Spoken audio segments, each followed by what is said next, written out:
I want to talk to you today about how to achieve unbridled human happiness. You know, as an immunocompromised scuba enthusiast, people are constantly asking me, why do men have nipples? And I think if we could just stop and take a good hard look at ourselves, we'd know the answer. About 750 years ago, in the town of Konya, in what is now modern-day Turkey, followers of the Sufi mystic poet Rumi would gather together to express religious transcendence through distinctive patterns of ecstatic bodily movement. We now know them as whirling dervishes. And when I say whirling, I'm not referring to the 21st century lazy Susan technology one finds in our most advanced Asian restaurants, but rather to an ancient ecstatic form of dance. And as to the word dervish, its etymology is somewhat uncertain, but my extensive research as to its derivation suggests that it's very similar to the word radish, but with a different first syllable. Take a look at this graph. Each one of these colored balls represents, by size, a portion of the world's population. Now, if I set these balls into motion, showing the changes in demographic distribution over the course of a single calendar year, I think you'll agree it's quite pleasant to look at.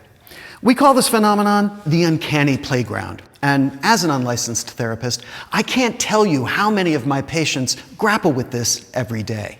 And I'm not being rhetorical, I literally can't tell you. We should probably take a closer look at this data, but I'm not wearing my glasses because I knew this was going to be on YouTube. As is so often the case, William Shakespeare said it best.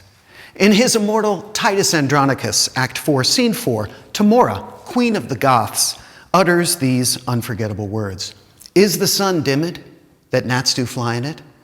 The eagle suffers little birds to sing, and is not careful what they mean thereby, knowing that with the shadow of his wings he can at pleasure stint their melody. Even so mayest thou, the giddy men of Rome. I have no idea what that means, but I do know this. The search for unbridled human happiness is so fervent, so pervasive, that the New York Times was moved to remark Indonesia to impose tariff on metal exports. My data bears this out. Take a look at this graph showing popsicle sales in North Carolina.